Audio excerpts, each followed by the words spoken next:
Alright, this is part 4.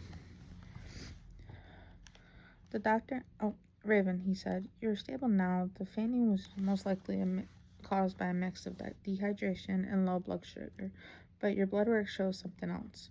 Raven sat up slightly. What do you mean?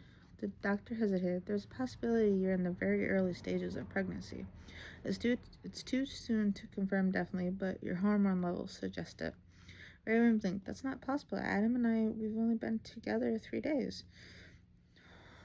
Okay, why did I say 3 days? But then, the doctor nodded. Then it's possible the conception happened before that. If you've had any symptoms, fatigue, nauseous, it could be consistent. Adam looked at her, stunned but steady. Raven? She turned away, her mind racing, the timeline, the implications, the truth she hadn't faced. I don't know, she whispered. I didn't even think. Adam reached for her hand. We'll talk. We'll figure it out. The doctor gave a smart nod. We'll run a follow-up test in a few days. For now, rest, hydrate, and take care of yourself. He left him alone.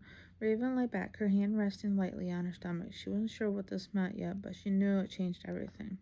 The front door opened slowly. Adam guided Raven inside, one arm steady around her waist. Her steps were slow, her face pale, but her eyes held steady.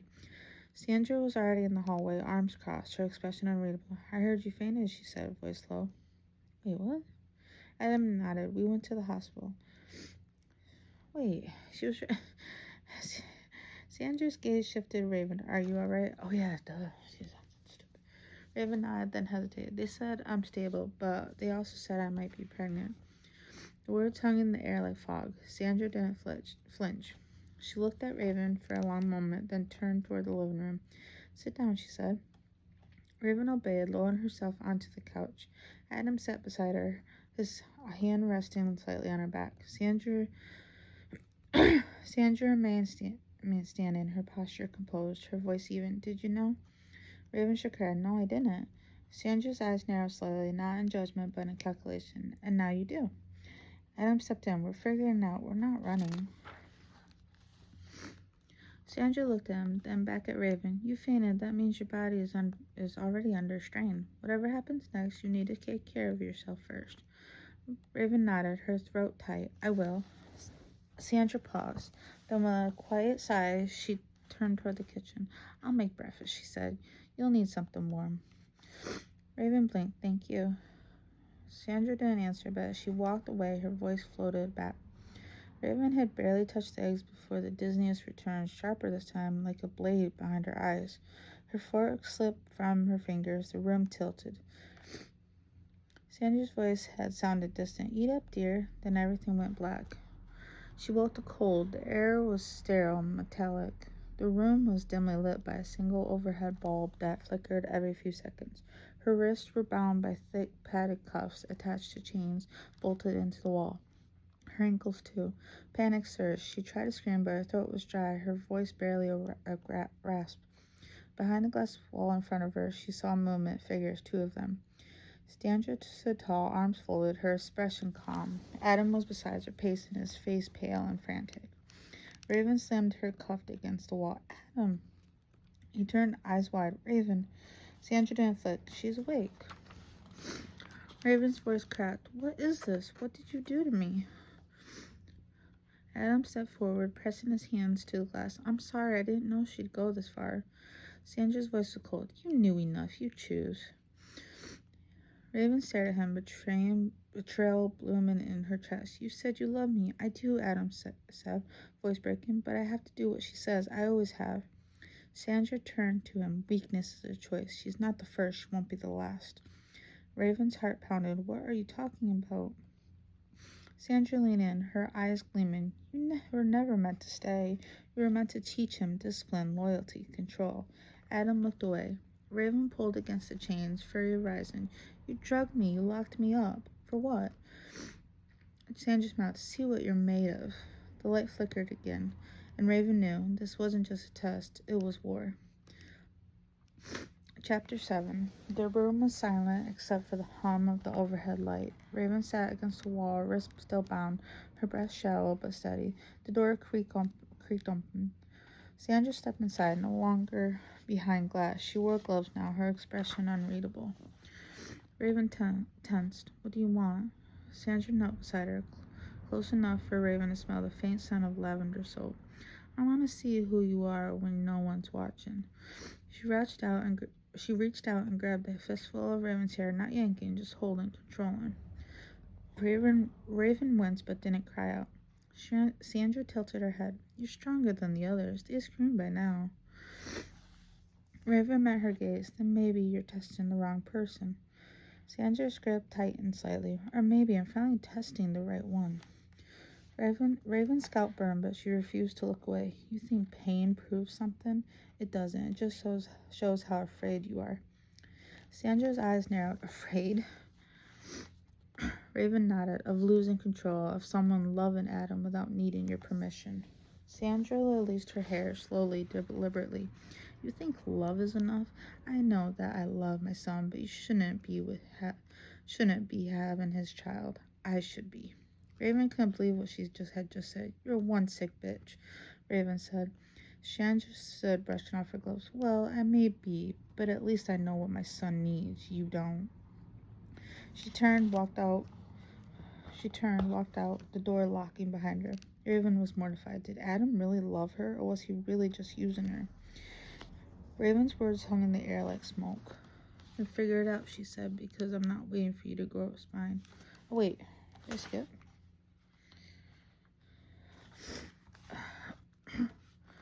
Adam's fist twisted. Something dark flickered behind his eyes. You think you're better than me? He snapped. Raven didn't flinch. I know I am. The slap come first, sharp, loud. A flash of heat crossed her face. She gasped, not from pain, but from the betrayal. Something got... Adam's hand trembled. I didn't mean... Raven, He lunged forward, arms outstretched, trying to pull her into a hug. Raven recoiled, dragging herself across the floor, pressing her back against the wall. Her breath came in short bursts, but her eyes never left his. Don't touch me, she said, voice low and steady. Adam froze. The silence between them was suffocating. Then, with a snarl, he turned and stomped toward the door. You made me do this, he muttered. He slammed the door behind him and locked it with a brutal click. Raven sat in a dim-lit, cheek burning, heart steady. She didn't scream. She just stared at the door. Raven didn't move from the wall. Her cheeks still throbbed, but her mind was sharper than ever. Outside the door, voices rose, Adam's frantic and cracking, and Sandra's calm and venomous. She's asking questions, Adam said. Ashley's been calling. She's looking for Raven. Sandra's voice was cold. Raven's gone. Her parents, too. Then quieter. And Raven's parents? That chapter's closed. Raven's breath caught. Then the door unlocked. Sandra stepped in, heels clicking like a countdown in her hand. Gleaming under the low light was a knife. Not large, not theatrical, just sharp, precise. Raven's eyes locked onto it. Sandra smiled. You're quite the little storm, aren't you? Raven didn't speak. Sandra crouched, the knife dangling loosely in her fingers. Ashley was loyal, sweet, but too curious, and your parents too protective. Raven's voice cracked, but didn't break. You killed them? Sandra tilted her head. I removed the obstacles. You're the only one left. She stood, stepped forward, and knelt beside Raven. Raven didn't flinch. Sandra reached out, slow and deliberate, and pressed the blade against Raven's arm. You need to understand, she whispered. Pain is the only language you respect. Then she sliced, not deep, just enough to bleed, enough to sting, enough to leave a scar. Raven gasped, but didn't cry out. Sandra watched the blood bloom, then wiped the blade clean on her own sleeve. You'll remember this, she said, every time you think you're stronger than me. Raven met her eyes, voice low and steady. I'll remember. I'll make sure you regret it. Sorry, people.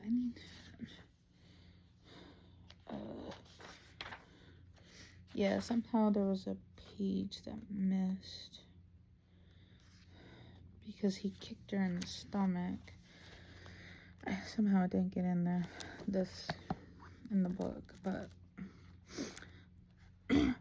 Raven gasped. Oh, wait a minute. You'll remember this, she said, every time you think you're stronger than me. Raven met her eyes, voice low and steady. I'll remember and I'll make sure you regret it. Sandra smiled, twitched. We'll see. She placed the knife on the table, turned, and walked to the door. Before she left, she looked back. He still loves you, you know. Pathetic. The door clicked shut, locked again. Raven stared at the knife, not as a threat, as a promise, and the blood on her arm a vow to avenge her best friend and her parents. Raven cried to know she would never see them again and dozed off from the loss of blood. Chapter 8. Raven stirred. Her body was heavy, her arm throbbing, her mouth dry. The room was dim, the air thick with silence. She blinked slowly and saw her, Sandra, hovering, leaning over her like a shadow, stitched to the wall. Her face was calm, almost rare, but her eyes gleamed with something colder than cruelty, possession. "You sleep like a child," Sandra muttered, "even after everything." Raven tried to sit up, but her limbs felt like a stone. Sandra reached out, brushing a strand of hair from Raven's face with the back of her fingers. "You're lucky I didn't cut deeper," she said. "I wanted to." Raven's voice was hoarse. "You should have." Sandra tilted her head. "Why? So you could bleed out and escape the consequences?" Raven's eyes narrowed. "So I wouldn't have to look at you." Sandra smiled, but it didn't reach her eyes. "You're still fighting, that's good. It makes breaking you more satisfying." She stood, walked to the table, and picked up the knife again, casually, like it was a spoon. "I could do more," she said, "but I want you awake for it." Raven forced herself upright, pain screaming through her arm. "You'll never break me," she said. "You can cut me, change me, kill everyone I love, but you'll never be more than a coward with a blade." Sandra's smile twitched. She stepped back. "I'll let you rest," she said. "You'll need your strength." The door unlocked and clicked shut again. Raven slumped against the wall, breathing hard, but her eyes stayed open and her vows stayed sharp. Raven waited until the silence felt real. Her body ached, her arm pulsed, but her eyes stayed locked on the knife. It was still there. She crawled slowly, dragging herself across the floor, every moment a war against her own weakness. Her fingers brushed the handle, just as the door burst open. Sandra, back again, her eyes locked onto Raven's hand. "No," she said, voice sharp as the blade. She crossed the room in 3 strides and snatched the life away. Raven didn't let go. Sandra kicked her hard, a brutal, calculating blow to the stomach. Raven gasped, air gone, pain blooming like a fire. She collapsed. Sandra stood over her, breathing hard, knife in hand. "You don't get to win," she hissed. Then she left. The door slammed, locked. Raven laid curled on the floor, her body screaming, her breath shallow. And then she felt it, the shift, the wrongness, the blood. Her hand trembled as it reached down. She knew. Sorry. Okay, there it was. Sorry. It was. Sorry, people. She knew before the faint pain turned sharp, before the sob escaped her throat. The baby was gone. Her baby. Her last piece of love. Her last piece of Ashley. Her parents. Her future gone. Raven cried. She cried like the world had ended, like her soul had been torn from her chest. She cried for her mother's arms, for her father's voice, for Ashley's laughter. She cried for the child she would never hold. Her sobs echoed in the room, raw and endless. And then through the tears, through the blood, through the brokenness, she whispered, "I will burn her world." The room blurred. Raven's tears stoked the floor beneath her. Her body curled around the pain, the loss, the silence. She didn't know when the air changed, but suddenly the room felt softer.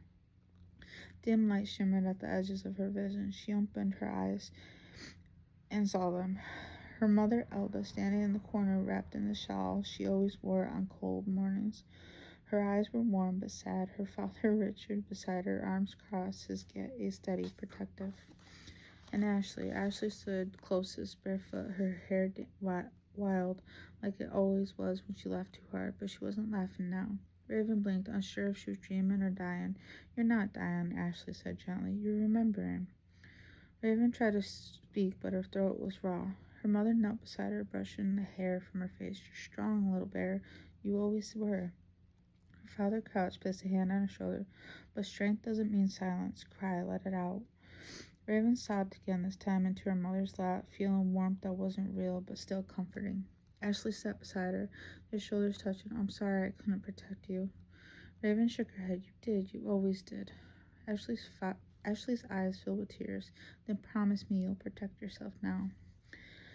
Raven looked at all 3 of them. She took everything. Her father's voice was low. "Then take it back."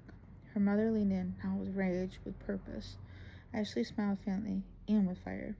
The light began to fade. Raven reached for them, but her hands passed through air. Her mother's voice echoed, "We're with you always." Ashley's whisper lingered longest, "Burn her world," and then they were gone. Raven lay in silence again, but she was no longer alone.